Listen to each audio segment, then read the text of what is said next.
నమస్తే అండి. లక్ష్మీనారాయణ, జై శ్రీమన్నారాయణ. కళ్యాణ మహోత్సవం అయింది కదా, మీ అందరికీ తెలిసిందే. లక్ష్మీనారాయణ కళ్యాణ మహోత్సవం అనంతరం ఈరోజు స్వామివారిని దర్శించుకోవడానికి వచ్చాం మేమందరం. ఇప్పుడు ఏంటంటే స్వామివారి ఊరేగింపు అయింది. దాని తర్వాత స్వామివారు వేటకి వెళ్తారంట. వెళ్ళి వచ్చిన తర్వాత ఉంగరం పోగొట్టుకున్నారంట.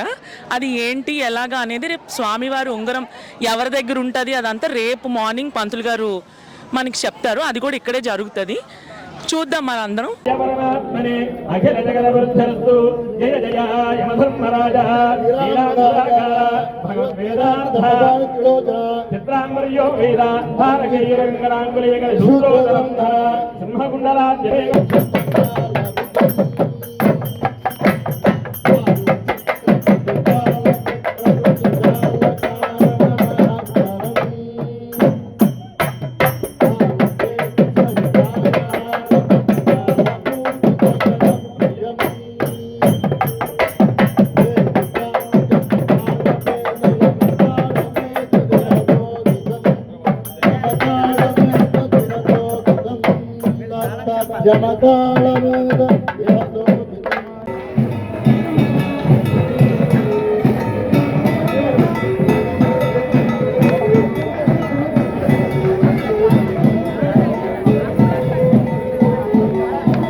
శ్రీ వరాహలక్ష్మి నృసింహస్వామి వారి ప్రాతివర్షిక కళ్యాణ మహోత్సవాల్లో భాగంగా ఈనాడు మృగయోత్సవం జరుగుతోంది. స్వామివారు అమ్మవారితో కలిపి బయలుదేరి విహారానికి వెడతారు. పెడితే మధ్యలో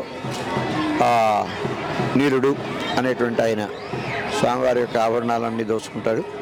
ఆ దోచుకున్నటువంటి ఆయన మళ్ళీ వచ్చిన తర్వాత స్వామివారి యొక్క వైభవాన్ని కీర్తించడం కోసం అమ్మవారు అడిగితే ఆయన్ని స్వామివారి దగ్గర తీసుకొచ్చి ఆయన యాగి చేస్తే ఎవరు ఎందుకు చేయాలి అంటే భగవంతుని యొక్క దాసుల యొక్క వాళ్ళ కైంకర్యం చేయడం కోసమని నేను ఇది చేస్తున్నాను, నాకు తెలిసినటువంటి వృత్తి ఇదే, అంచేత నేను ఇది చేస్తున్నాను అని ఆయన చెప్తాడు. భక్తుల యొక్క సేవ చేయడం కోసం మార్గం ఏదైనా సరే మంచి పని చేస్తున్నాను నేను అనేటువంటి సందేశాన్ని లోకానికి ఇచ్చింది ఈయనే. తిరుమంగయాళ్వారు అంటారు ఈయన్నే. పరకాలుడు, నీలుడు, అలాగే తిరుమంగయాళ్వార్ ఇలాంటి పేర్లు ఉన్నాయి ఈయనకి.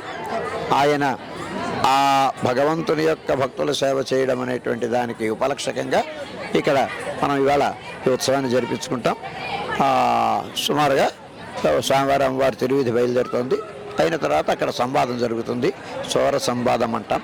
అది విన్నపం చేయడం జరుగుతుంది. అది అయిన తర్వాత ధ్వజావరోహణం, దేవత ఉద్వాసనం, దీంతో ఈనాటి కార్యక్రమం సుసంపన్నం అవుతుంది.